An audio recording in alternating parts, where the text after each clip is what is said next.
6 Steps to Improve Your Emotional Intelligence. Emotional intelligence is not about being emotional, it's about being aware, understanding, and managing emotions, both yours and others. For seniors, it's about reconnecting with yourself and others as life transitions. Step 1. Recognize and name your emotions. Have you ever felt a sudden wave of emotion, maybe sadness, frustration, or even joy, but couldn't quite explain where it came from or why it showed up? You're not alone. Many of us, especially as we age, have gone through a lifetime of emotions without really stopping to name them. We've raised families, navigated careers, and faced countless transitions. But somewhere in all that, we may not have been taught the first and most essential skill of emotional intelligence, recognizing and naming our emotions. And let me tell you, doing this one thing, just this first step, can change how we experience the rest of our lives. Why recognizing emotions matters. Imagine trying to fix a problem you can't describe. That's what it's like trying to manage emotions we haven't identified. Research in neuroscience shows that, when we name an emotion, we reduce its intensity. It's called, name it to tame it. When you say out loud or write down, I feel anxious, I feel lonely, or, I feel proud, your brain starts calming the emotional storm. Naming helps you take a step back, and gives you a sense of control. Most of us grew up with a pretty short emotional vocabulary. We learned, happy, sad, angry, and maybe, scared. But emotional intelligence asks us to expand that vocabulary. Did you know there are over 100 words to describe human emotions? For example, instead of just, angry, maybe you're actually disrespected, overwhelmed, or misunderstood. Instead of just, sad, maybe it's disappointed, grieving, or lonely. And even happiness has layers, like contentment, pride, relief, or excitement. Building a richer emotional vocabulary helps us get specific. And specificity gives us clarity.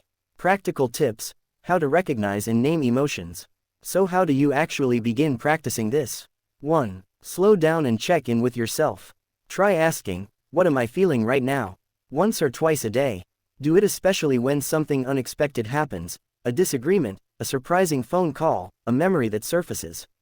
2. Use an emotion wheel. There are simple emotion wheels you can find online, or you can even create one yourself. They help you move from broad feelings like mad or sad to more specific ones like rejected or disrespected. For seniors, these tools can be a fun, reflective activity and even spark memories and conversations. 3. Journal for just 5 minutes. You don't have to write a novel. Just start with a sentence like, "Today I felt." Let it flow naturally. With time, this small habit helps you see emotional patterns, what triggers joy, what drains you, what uplifts you. 4. Talk it out loud. You can speak to a loved one, a friend, or even just say it to yourself. I'm feeling uncertain today, or, I'm noticing I feel a bit down and I'm not sure why.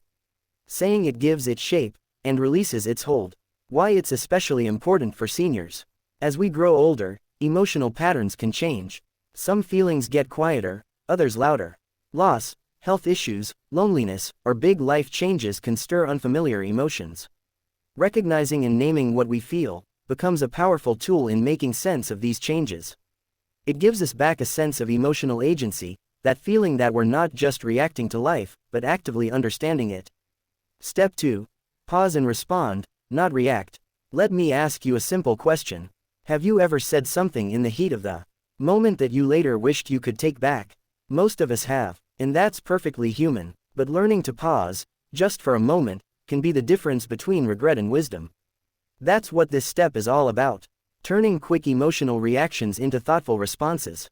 Especially in our later years, as our emotions become more complex and situations more nuanced, pausing is a power move. It's not about suppressing your feelings. It's about giving them a little space to breathe before they take the lead. The importance of the pause. In emotional intelligence, the pause is where the magic happens. A reaction is immediate, it's automatic, it's driven by impulse, like snapping back at someone during an argument, or letting anger take over when plans fall through. A response, on the other hand, is intentional. It's the result of pausing, reflecting, and then choosing what to do or say. A personal reflection, relatable for seniors. There's a quiet wisdom that comes with age, and part of that is realizing that not everything needs an instant reaction. We've lived through enough to know that our first impulse isn't always our best guide. Maybe a friend forgot to return a call, or your grandchild said something that stung a little. The reaction might be, they don't care. But the response might be, maybe they're overwhelmed. Maybe I should check in kindly. That shift, from assumption to understanding, only comes when you give yourself the gift of a pause. For seniors especially, strong emotional reactions, especially anger, anxiety, or sadness, can affect our mental and even physical health. Stress takes a heavier toll on our bodies as we age. That's why building in emotional pauses becomes more than just good practice, it becomes essential self-care. How to practice the pause, simple techniques. Let's explore a few ways you can build this habit of responding, not reacting. 1. Count to 5 before speaking. It may sound simple, but it works. Just taking 5 slow breaths gives your brain time to shift from emotional to logical thinking. 2. Ask yourself, what do I want the outcome to be? This question immediately redirects your brain from reaction to intention. It's no longer about how I feel right now, but what result do I want from this moment?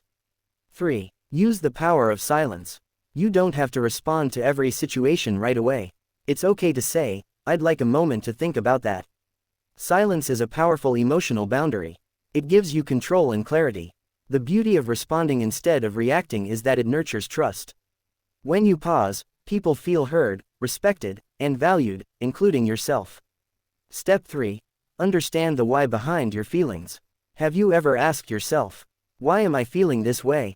It might be a moment of sudden sadness when looking at an old photograph, or irritation when someone offers unsolicited advice, or even a heavy feeling of emptiness when the day winds down and the house feels too quiet.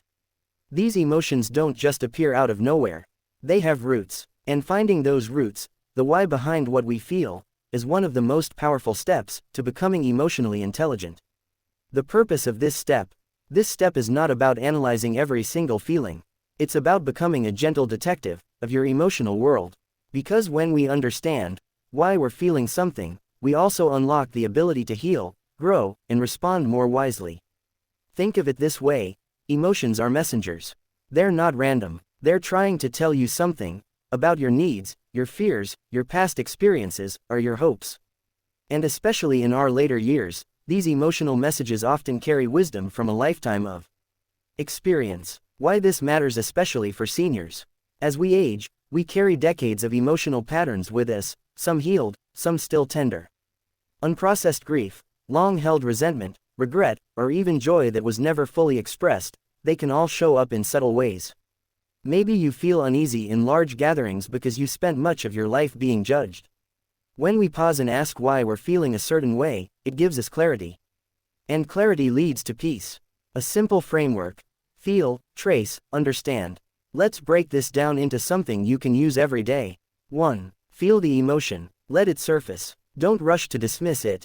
Say to yourself, I'm feeling anxious right now, or, I feel angry. 2. Trace it back. Now ask, where might this be coming from? Is it a current event? Is it connected to a memory? Is it triggered by fear, disappointment, or a need that wasn't met? For example, if you feel hurt because your children didn't visit, the real reason may not be their absence, but the feeling of being forgotten or unimportant. 3. Understand the need. Every emotion is tied to a need. Anger may point to a need for respect. Loneliness may signal a need for connection.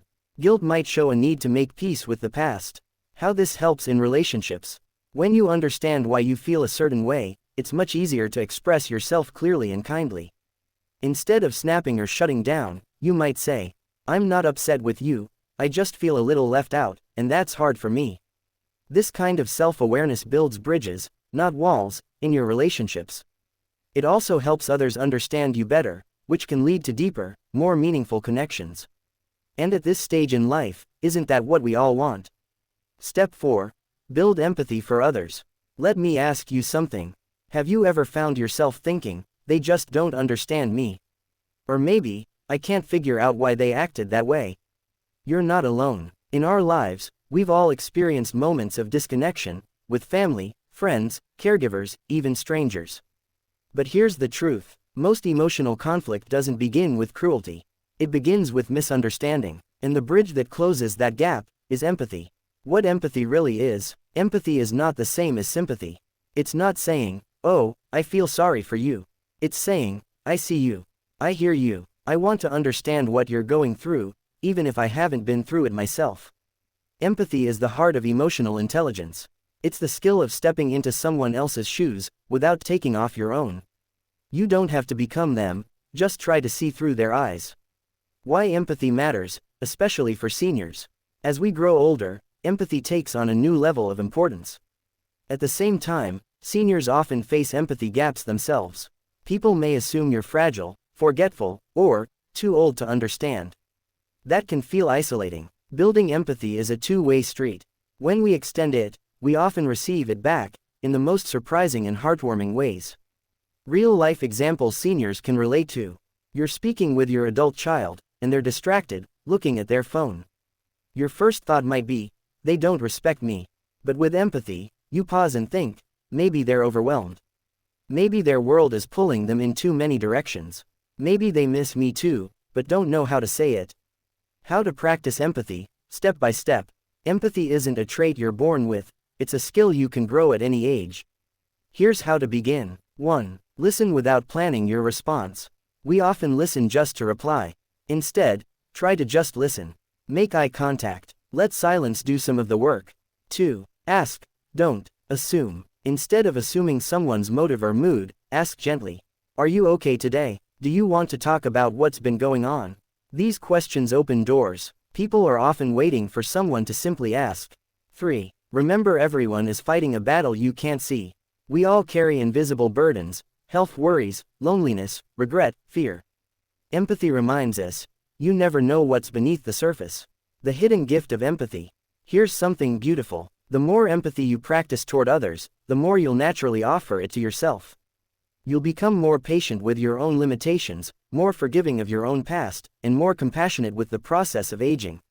That's emotional wisdom. That's emotional maturity, and it creates a ripple effect in your family, your friendships, and your community.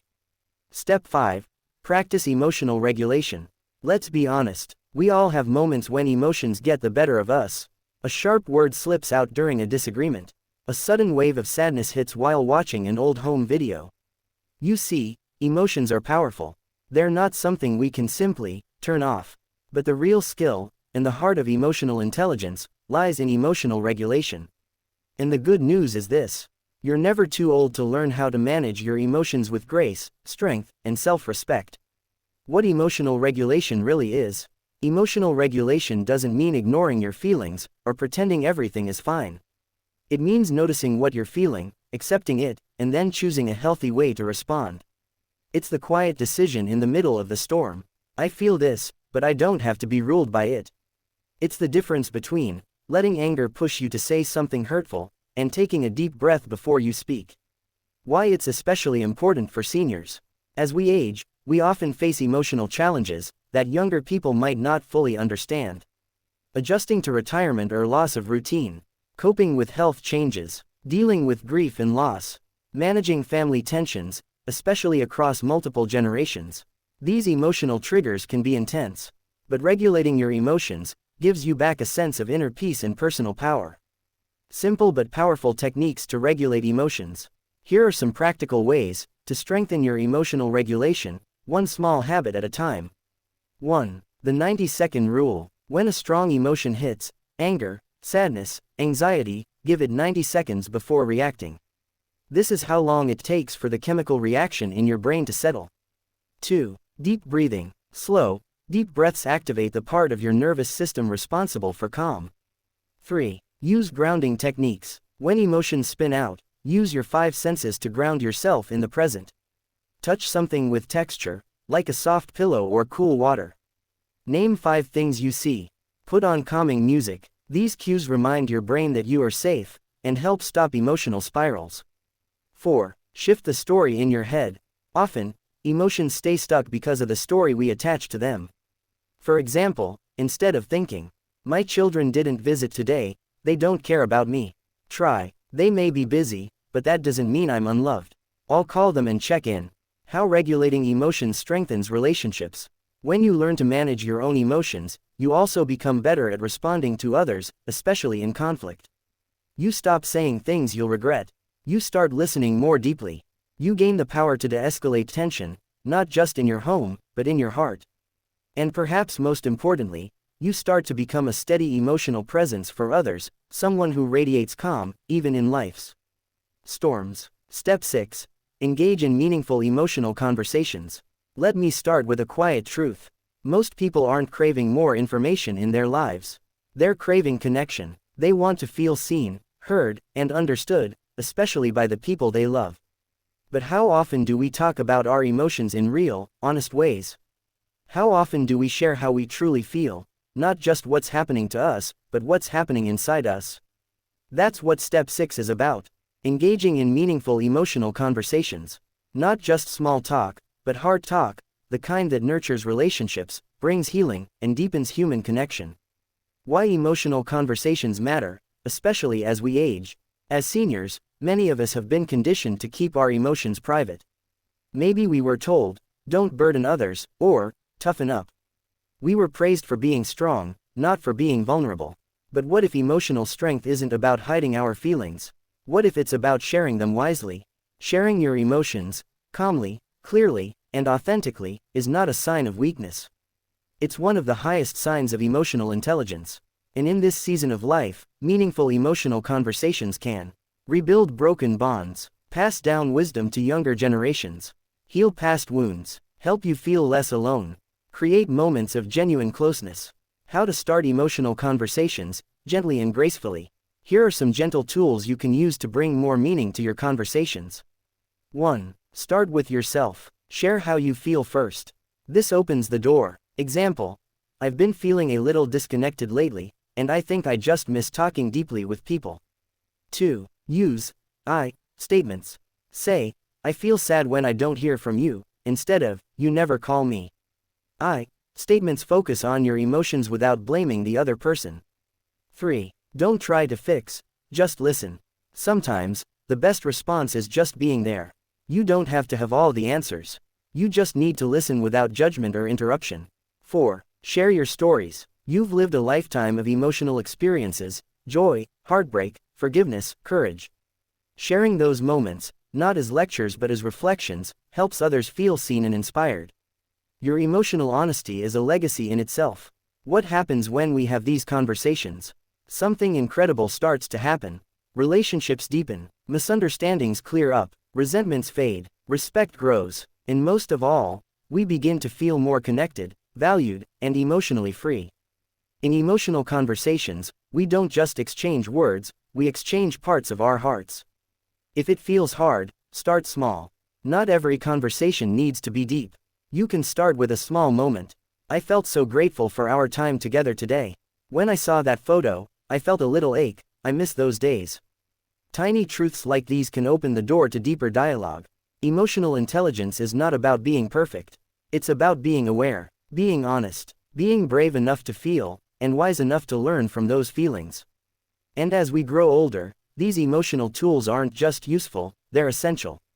Because the truth is, emotional intelligence makes every part of life better. It helps us manage change, uncertainty, and even grief. And most of all, it helps us reconnect with ourselves, with who we are, what matters most, and how we want to show up in the world. So here's your invitation. Start with just one step. Write a feeling down. Pause before reacting. Ask someone how they really feel, and listen. You are never too old to grow emotionally. In fact, now, with all the experiences you've gathered, you're more ready than ever. Imagine a world where more people were emotionally aware, more empathetic, more thoughtful, more connected. Now imagine if that change started with you. Because emotional intelligence isn't just something we practice. It's something we become. Thank you for being here. Thank you for learning. And thank you for choosing to grow. Your journey is just beginning.